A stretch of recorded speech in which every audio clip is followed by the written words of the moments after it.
nicely done. He's even going to run the vultures around and get another couple pro kills. I wish they'd showed the kills counts on those vultures there before they did, because they were in there killing our probes as well. But Guemchi is just way, way, way behind now. I mean, look at this. Really is getting his third base up, except he forgot to land it. And Guemchi is still at 2 bases and has lost a ton of probes recently from vultures and all these drops and stuff. And it really, Guemchi needs to put some pressure back on Really. Maybe I shouldn't have started that sentence with Really. Because Really doesn't, he's been putting this pressure forward and he hasn't been receiving any pressure back. Now, Guemchi has had the spare forces. He really should have, pressed it towards I don't know what he should have done, actually. I mean, but he should have figured out some way of sending some forces to Really's base. There's the Arbiter. Okay, so, I mean, just a shuttle with some DTs would have done so much good, because Really just hasn't had any forces at home whatsoever. He could have done so much damage with a counterattack or some kind of counter pressure. And, that's why Guemchi isn't on top of the game of StarCraft. The very, very top players, they're always win. Even, that's like a signature move of like Stork or Bisu, is when they're being attacked, when it looks like they're in dire straits and they're barely fighting for their dear lives and barely fighting off massive amounts of enemy forces. They're also doing a High Templar drop against the enemy at the exact same time, or they're also sending in in Flash's case, for instance, sending in a drop ship with medic marines while the Zerg is swarming his front door. Stuff like that. And Guemchi just hasn't been able to do any of that. And it looks like Guemchi is trying to set up some bases. It looks like he's trying to set something up in the bottom right corner, maybe. It's hard to tell what that is. It might just be his Arbiter chilling, waiting to do a recall run around the south there. But I'm not sure. Let's see what it is. Oh, nope, looks like he is trying to set up a base. It was just a pylon. And it looks like he may have even blocked that base from being built with that pylon. I'm not sure if that was an attempt to block Really from taking that base and taking another gas, which is kind of would be silly, because Really would more likely take the top left base than anything else. Or the bottom middle. I don't know. But Really has put up his third base now at the kind of 3 o'clock, 3:30 position. That's AM, 3:30 AM. And so he's at least got that going for him, but he's just so behind. He's just lost so many probes, and Really has not had his economy harassed at all. He hasn't had anything harassed at all. The only thing that he's gotten attacked, the only place he's gotten attacked is against his containment.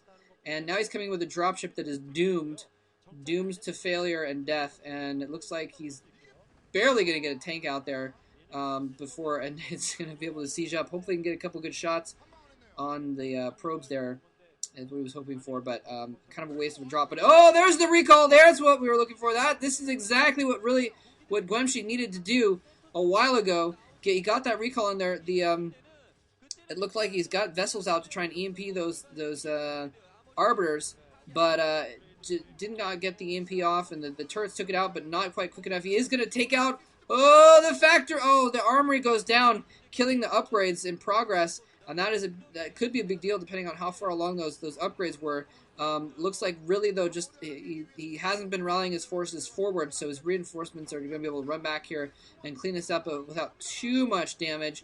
Looks like he's going to lose some depots and some turrets, and that's pretty much it. And yeah, so Really not taking too much damage at all from that recall there. In general, just some structural damage, and did not lose a lot of units. He brought a lot of tanks back there and was able to dispatch that recall pretty quickly. So now he's going to come in here and take a 4th base. It looks like Guemchi might have taken the 4th base at the bottom right as well, so he might be even in bases, but he needs to be ahead in bases at this point, and there's not too many bases left on the map to take. So, yeah, things are going to look dire for Guemchi pretty soon here. I mean, he's already very, very, very behind, but he just doesn't have a whole lot of hope left at this point in the long run. He's just kind of getting outplayed, and he doesn't have an army. I mean, like, that's his army. That's his army right there, is those, like, 6 Dragoons and an Observer, or whatever it was.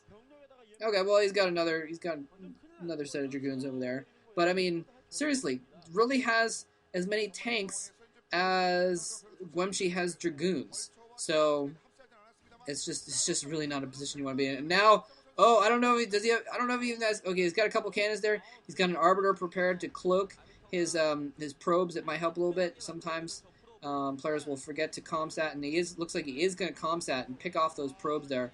Absolute slaughter of probage going down there. And oh, now he's going to come in with some vultures to the other side as well and do the same thing at this third base. His main is mined out, so he doesn't even have any probes at his main. It just got some probes at his natural, and he's even going to be able to escape with most of those vultures. Although he didn't kill a ton of probes in that raid, however. But, I mean, Guemchi has probably lost 50 or 60 probes this entire game to various vulture drops and what have you. I mean, he just lost 15 right there. And he's just been losing them consistently over the time. But, yeah, anyway, look at that little chunk of tanks there.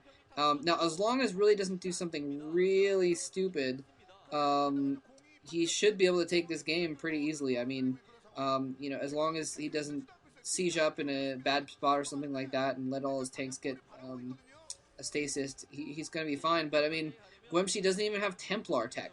He doesn't even have TIE Templar to storm clumps of tanks or anything like that. So there's almost nothing Guemchi can do to break this right now. Oh, he's going to go for recall. There's mines right there. He's going to recall the mines. Oh, a couple mines go off. Don't quite kill those zealots, but they are very, very close to dead. Not going to be able to drag mines into those tanks either. Looks like he's going to siege up. He's got the vessel there. That recall is going to get cleaned up very quickly with very minimal losses on Really's part. And I think we're probably going to see Guemchi GG here in a minute, actually, because he has just lost his whole army in that recall. And now he's getting harassed here. Was not able to do any damage at all. Guemchi really should just GG at this point. Although he's probably just going to wait until he's actually directly under attack and try and rebuild up if he possibly can. I mean, it's possible in this kind of a situation for Protoss to come back slowly and do recalls and actually do damage with the recalls for once, and crawl back into the game just by harassing the heck out of the Terran economy with recalls and what have you. But yeah, just it's gonna be really, really uphill for Guemchi at this point. So it looks like we're gonna see eSTRO go up 1-0 probably here pretty soon. And I actually have the status bar covered, so I don't even know how close the game is to ending. But it looks like we are gonna see eSTRO go up 1-0 here pretty quickly. And here, really, I think he's now moving out. He's assembling his forces. He's unsieged. He's moving out. He's got Goliaths as well to take out, to deal with arbiters. He's got a vessel in there. It's going to be able to do some EMP edge. He's got a bunch of vultures there. That's kind of the other way that Guemchi could have won, is if he really didn't have enough vulture support for his tanks. He could have taken care of it that way. Oh my god, huge Terran army. Giant mech. It's only 1-2 upgrades. Not 2-2 or anything like that because of the upgrade kill earlier. But no! Oh man, tanks. Tons of tanks sieging up. Guemchi's going to have to retreat back to that ramp there. And there's just nothing he can do. He needs like Templar or something. I saw a few Templar earlier. I don't know what happened to them. They may have gotten sniped off by vultures, but now just a ton of tanks moving in. Look at this. He doesn't even have to siege. He's just moving his forces in here. And the Goliath's going to work on these observers anyway, but it doesn't even matter. There's no mines or anything. Look at this. Sea.Really with such a huge advantage. He's moving his forces into Guemchi's third base, into his choke there. And he does not have long at all. And there's the Stars team looking a little bit dire as they watch their teammates' bases basically getting slaughtered. Now he's going to have to run away from that third base. Vultures going in to attack the fourth base. They're going to die, actually, those cannons and that Dragoon. But he's losing his third base. And now, actually, there's some more tanks. He drew off a few tanks. Classic and excellent maneuver. Oh, he's trying to break out of his natural here. He might have a chance to prolong the game a little bit here. But no, just too many forces behind that tank line. Guemchi GG's and leaves the game. Something he should have done 4 or 5 minutes ago, I think. But nicely played by Really. Although I gotta say, Guemchi looking pretty lackluster and not putting any pressure on Really the entire game. And yeah, anyway, but props to Really. And let's move on to game 2, which I'm gonna very much enjoy watching.